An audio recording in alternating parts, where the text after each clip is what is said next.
Olá pessoal, então conforme as aulas anteriores, eu combinei de gravar para vocês a resolução dos exercícios da montagem de cladogramas, Alguns exercícios vão ficar pela responsabilidade de vocês fazerem e enviarem para mim, mas eu já deixei um modelo prévio para todos realizarem esses exercícios, tá? Então, o primeiro exercício que estava lá disponível para vocês era o exercício do lagarto e dos pássaros, Aí eu vou resolver esses dois exercícios na sequência e espero que vocês entendam e consigam realizar os demais, tá bom? Muito bem, gente. Então, esse exercício do lagarto, a gente tem 5 táxons diferentes de lagartos aí, hipotéticos, E sempre que a gente vai montar um cladograma, como eu havia falado para vocês, a gente tem que comparar esses táxons de interesse com um grupo externo, Então, esse grupo externo tem que ser um grupo ancestral, que já tem as características já conhecidas, pela comunidade científica. E daí ele serve como comparação. Lembrando que esse grupo externo ele é ancestral. Então, todas as características compartilhadas com esse grupo são características ancestrais, primitivas. Enquanto que as características diferentes desse grupo externo são consideradas características derivadas, novas características, apomorfias. Beleza? Muito bem.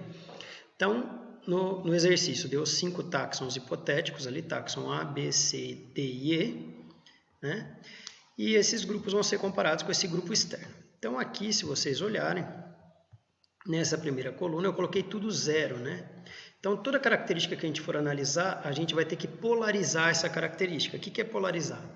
Você vai decidir qual característica é ancestral, qual característica é a novidade evolutiva. Então, considerando aqui, cor dos olhos. A cor dos olhos a gente vê na figura que ela pode ser preta ou da cor branca. Certo? Então, a cor preta está presente no ancestral. Então, eu sei que ela é a característica primitiva. Então, eu coloco 0 aqui em tudo que é do grupo ancestral, vai ser 0, sempre. Então, a primeira característica, que é a cor dos olhos, preto ou branco, eu sei que no grupo externo é preto, então a característica preta é 0. Certo? Então, a variação do caractere preto é 0. Aí, eu vejo que o táxon A, táxon B e táxon C também apresentam essa mesma característica. Certo? Então, eles também têm olho preto, enquanto o D e o E tem o olho branco, que é a novidade evolutiva. Então, se eu considerar essa característica cor dos olhos, eu coloco 0 para todo mundo que compartilha olho preto com o ancestral e só coloco 1 nesses dois últimos aqui, táxon D e E, que apresentam a característica olho branco, certo? Mesma coisa eu vou fazer para a característica seguinte. Então, vou lá, vou organizar minha tabela.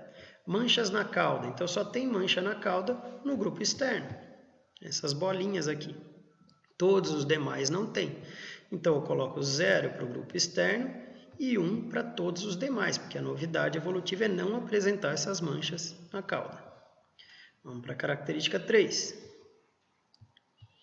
Então, o caractere 3, manchas redondas nas patas. Então, essas manchas arredondadas aqui presentes nas 4 patas só estão presentes também no ancestral. Então, táxon A, B, C, D e E não apresentam essa mancha. Então, a novidade evolutiva é não apresentar essa mancha.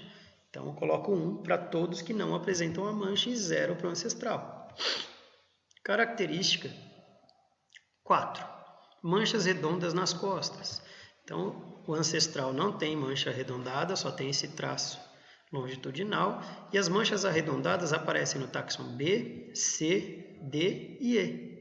Então, eu vou lá e coloco, ancestral não tem a mancha e o grupo A ali, o táxon A também não. Enquanto que B, C, D e E apresentam as manchas nas costas, que são as características aí consideradas apomorfias, derivadas, novidades evolutivas. Aí eu tenho a característica 5, que é a cor da base das patas. Então, esse braceletinho aqui do desenho. Então, todo mundo apresenta esse braceletinho, só que até aqui o táxon B, esse bracelete está na cor preta. o C, o D e o E, ele está na cor lilás ou rosa, certo? Então, C, D e E, eu sei que são características novas, derivadas. Eu vou lá e coloco 1. Enquanto grupo externo A e B compartilham a cor preta. Beleza? Faço a mesma coisa. Cor da mancha longitudinal nas costas. Ó, a cor da mancha longitudinal está presente aqui em todo mundo com a cor preta e só no táxon E está com a cor rosa. Então ele tem a apomorfia, que é a novidade, característica derivada, e todos os outros compartilham a cor preta com o ancestral, portanto 0. Montada essa tabela, gente, que é chamada de matriz de polarização dos caracteres, eu vou começar a montar meu cladograma. Então eu tenho lá 5 táxons, eu coloquei aqui 5 terminais. 1, 2, 3, 4, 5. 5 terminais. Certo? Eu já deixei pré-montado para vocês aí no exercício, só preencher. Então eu vi que a característica 1, ela une, eu sempre começo, né, do parzinho, depois eu vou para o triozinho, depois eu vou para o quarteto. Por quê? Porque fica mais fácil de vocês pensarem numa sequência lógica para montar o cladograma. Então eu começo sempre pelos pares, tá? Então eu tenho um par aqui de táxons, ó, D e E, que foram unidos pela característica 1. Então, eu sei que a característica 1 uniu o grupo D e E. Então eu vou lá e coloco, ó, o grupo D e E tem uma característica em comum, que é a característica 1, que une os dois, faz com que eles sejam grupos irmãos. Beleza? Vou na característica que tem o menor agrupamento depois da duplinha aqui, ó. Quem que tem o menor agrupamento? Trio. Né? Então reparem que esses números que eu coloquei na frente correspondem ao número de grupos que compartilham a novidade evolutiva. Então aqui, ó, tenho 1 só em 2 grupos. Vim aqui e coloquei 2. Ó. Aqui eu tenho 1 em 1, 2, 3, 4, 5 grupos. Então está unindo 5 grupos. O de baixo a mesma coisa. 1, 2, 3, 4, 5 grupos. Está unindo todo mundo. Característica 4 está unindo 1, 2, 3, 4 grupos. Opa, fui lá e coloquei 4. O 5, 1, 2, 3 grupos, coloquei 3. E a 6 é exclusiva de um grupo, coloquei 1. Essa característica exclusiva de um grupo não me traz informações sobre relação de parentesco, porque só ele tem. Ele não compartilha com ninguém. Né? Aí eu vou primeiro para as duplas, então, que é o menor número, certo? Então a gente viu aqui o grupo D e E compartilham a característica número 1. Agora eu tenho um trio. O grupo C, D e E compartilham uma característica também. Qual é? Característica 5. Então eu vou lá e coloco. C, D e E estão unidos no mesmo nozinho aqui, ó, que é a característica 5. Próximo número menor aí, um quarteto. Ó. B, C, D e E são unidos pela característica 4. Então eu venho aqui e coloco B, C, D e E são unidos pela característica 4. Por que eu coloco esse 1, 1, 5, 1 e 4, 1? Esse 1 representa o passo evolutivo. Eu fui de 0 para 1. Então, é a característica 1, a variação qual? 1, não a 0, certo? Então, quer dizer que mudou. Muito bem? Aí, o último agrupamento ali, que é o agrupamento dos 5 táxons, tanto a característica 2 quanto a 3 juntou todos eles, ó, os 5 táxons. Então, eu venho aqui e coloco táxon A, B, C, D e E se unem pelo mesmo ponto, pelas características 2 e 3. Beleza, acabei meu cladograma? Ainda não. Por quê? Porque tem aquele carinha que eu falei que ele tem uma característica que é exclusiva dele, que é chamada de autapomorfia, quando é exclusiva de um grupo. Aí, vi que a característica 6 é exclusiva do grupo E, eu vou lá e sinalizo aqui, ó.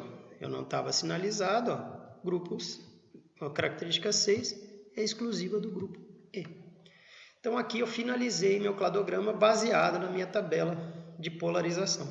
Então esse aqui é o cladograma final, onde essa característica aqui, o 6,1, é uma autapomorfia, porque ela é exclusiva do grupo E. Posso falar que as características 2 e 3 são simplesiomorfias, são características que estão lá na base desse cladograma e que permanecem em todos os outros.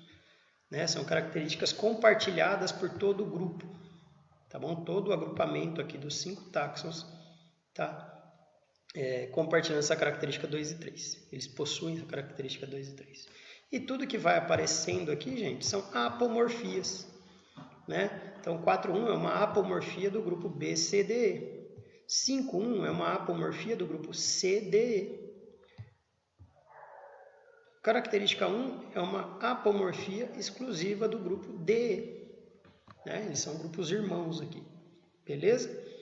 Então, o cladograma foi montado. Esse aqui era mais simplinho. Aí agora a gente vai para o próximo exemplo aí de exercício.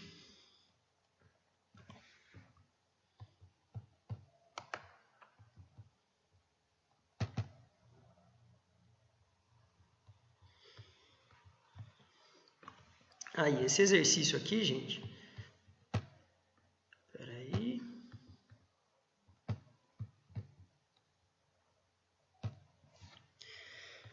Então, esse exercício aqui a gente também trabalhou em aula, né, que era o exercício dos pássaros. Então, eu tenho 3 espécies de pássaros e o exercício coloca, né, ao considerar filogenias possíveis para um grupo de espécies, sistematas comparam dados moleculares das espécies. Um modo eficiente para iniciar é a identificação da hipótese parcimoniosa, que é aquela que apresenta menor número de passos evolutivos, né? Que a gente até chegou a comentar, cada novidade que aparece, né? Cada característica nova que aparece, uma característica derivada, uma homoplasia, que a gente pode falar, que a gente falou na aula, né? E a gente pode falar que são características compartilhadas por grupos que não têm ancestral imediato comum, né? Tudo que é uma característica nova que surge num determinado grupo é chamada de passo evolutivo, né? E a mais parcimoniosa, na natureza tudo tende à estabilidade, ao equilíbrio, ao que ocorre mais facilmente, né? Então, a hipótese mais parcimoniosa é aquela que teria a necessidade de menor número de passos evolutivos para que ela ocorra, certo? Então, é essa a hipótese mais provável, né? A gente chama de mais parcimoniosa. Então, ela fala, ou seja, a que apresenta menor número de alterações moleculares para ser elaborada. Sendo assim, esboce 3 possíveis filogenias para as espécies de aves abaixo, de acordo com a tabela de polarização de caracteres apresentada a seguir. E determine qual a filogenia mais parcimoniosa ou verossímil. Verossímil é verdadeira, tá, gente? Os dados organizados na tabela representam uma sequência de DNA de apenas 4 bases nitrogenadas de nucleotídeos, ou seja, existem 4 possibilidades, A, C, T ou G, para cada uma das posições 1, 2, 3 ou 4. Então aqui o que ele colocou? Ele organizou de uma forma diferente, né? Ele colocou as espécies como colunas e as características como... as espécies como linhas e as características como colunas. Né? Ele inverteu a nossa organização. A gente está acostumado como? A gente coloca os táxons aqui como colunas e as características listadas em linhas. Dá para organizar de outra forma? Dá para a gente usar essa informação dele e transformar no que a gente está acostumado. Ou se eu quiser, eu posso usar diretamente a tabela dele. Tá? Então ele coloca que na posição 1, a característica ancestral é a do grupo externo, é a base adenina. Na posição 2 do DNA, a base ancestral é a guanina. Na posição 3 é a timina, na posição 4 também é a timina. Então essa aqui é a sequência genética de bases nitrogenadas do grupo externo. E daí os grupos representados pela espécie 1, 2 e 3 vão ter ou a mesma característica do ancestral, que vai ser o 0, ou uma característica nova, que vai ser o 1, tá? Que a gente estava fazendo no exercício anterior. Muito bem. Então, o que eu vou fazer nesse exercício? Ele pediu para eu testar 3 hipóteses. Quais são as 3 hipóteses possíveis?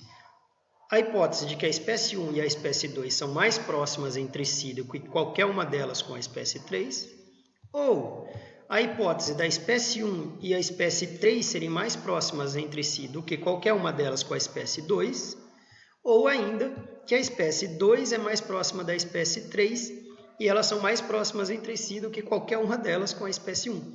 Então eu tenho 3 possibilidades. Ou 1 e 2 são grupos irmãos, ou 1 e 3 são grupos irmãos, ou 2 e 3 são grupos irmãos. E é isso que ele quer que a gente teste e mostre que os 3 cladogramas que a gente vai desenhar, um colocando 1 e 2 mais próximo, o outro colocando 2 e 3 mais próximo e o outro colocando 1 e 3 mais próximos, Ele quer que a gente fale qual deles é mais viável, qual deles é mais parcimonioso. E é isso que a gente vai testar. Tá?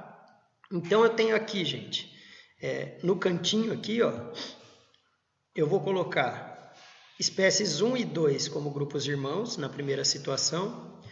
Na segunda situação, espécie 1 e 3 como grupo irmão. E na terceira situação, espécie 2 e 3 como grupo irmão, que é o que ele pediu para a gente testar. Então, considerando a posição número 1, né? Então, vamos usar direto a tabela dele aqui, que é possível.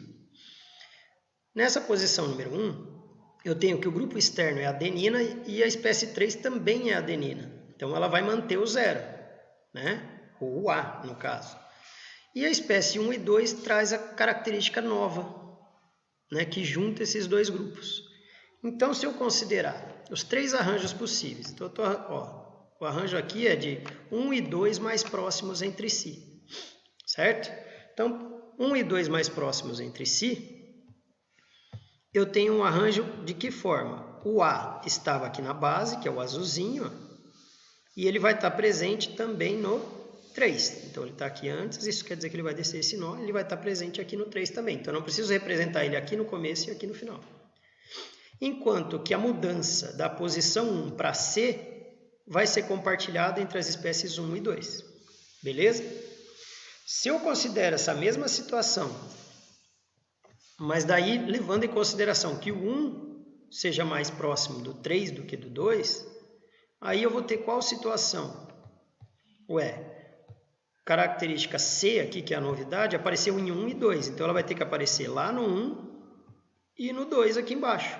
Por quê? Porque aqui eu estou considerando que a 1 e 3 é mais próxima entre si do que a 1 com a 2. Muito bem. Terceira situação aqui, ó. Eu tenho que as espécies 2 e 3 estão mais próximas entre si do que qualquer uma delas com a 1.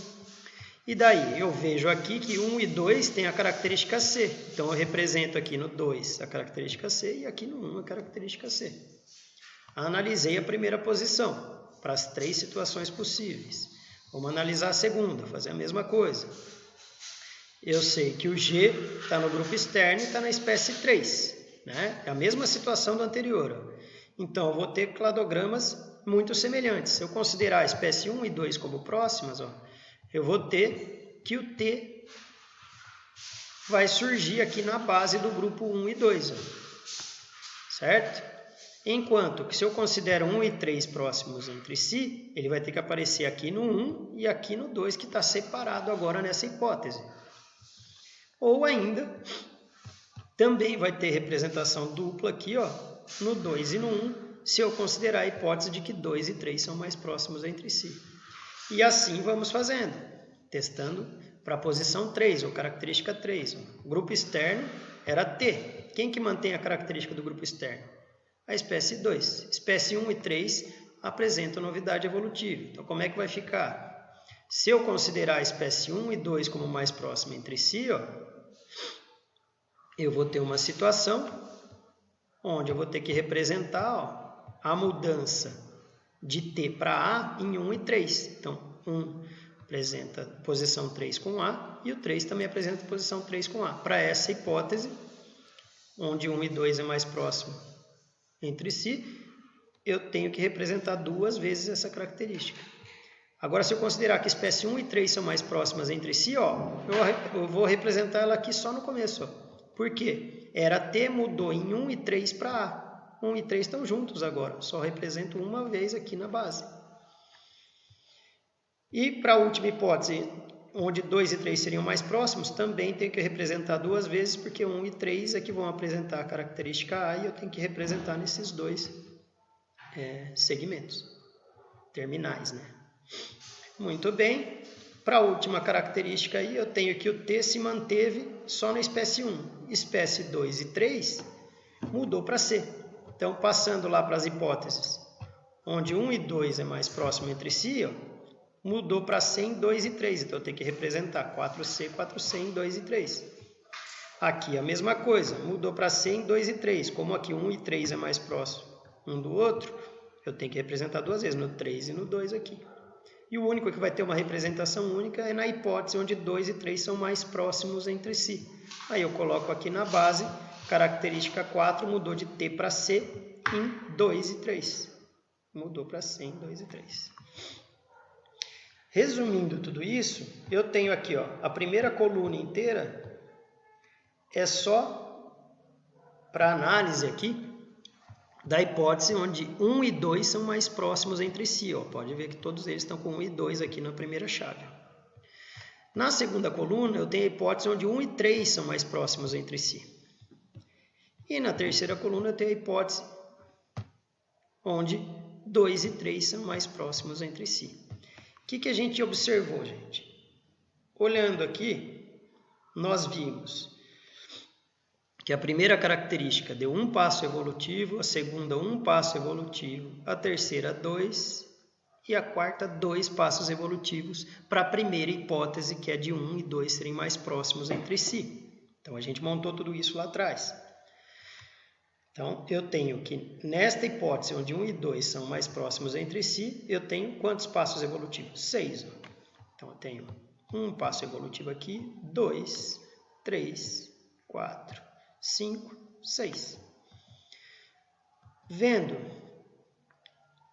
a segunda hipótese, que seria de 1 e 3 mais próximos entre si. Então, na primeira posição, eu tive 2 passos evolutivos. Na segunda, eu tive 2 passos evolutivos. Na terceira, 1 passo evolutivo. E na quarta, 2 passos evolutivos. Portanto, juntando tudo isso, eu tenho 6 na primeira, 6 passos evolutivos na primeira e 1, 2, 3, 4, 5, 6, 7 passos na segunda. Então, até agora, a primeira é a mais parcimoniosa, porque ela tem menor número de passos evolutivos. E agora, na última hipótese, onde 2 e 3 são mais próximos entre si, eu tenho que para a primeira posição, eu tive 2 passos evolutivos. Para a segunda posição, 2 passos evolutivos. Terceira posição, 2 passos evolutivos. E quarta posição, 1 passo evolutivo, somando também no total, assim como a anterior, 7 passos evolutivos. Portanto, qual a hipótese mais viável, mais parcimoniosa para esse exercício? É a primeira hipótese, onde 1 e 2 são mais próximos entre si, porque o número de passos evolutivos necessários para eu montar esse arranjo foi menor. Esse tipo de exercício eu vou cobrar em prova? Não, gente, é só para que vocês saibam contar os passos evolutivos, caso tenha possibilidades diferentes para a gente testar. Mas isso aqui geralmente é feito pelo computador, como eu falei para vocês. Tá? Então era só para mostrar que tem diferentes tipos de resolução de exercícios aí, né? E que vocês vão conseguir resolver de diferentes formas, tá? Mas a tradicional que a gente faz em sala de aula é aquela dos exercícios que eu já fiz aí do lagarto no exercício anterior. Tudo bem? Então tá jóia, gente. Muito obrigado. E aí o próximo exercício eu passo na próxima gravação.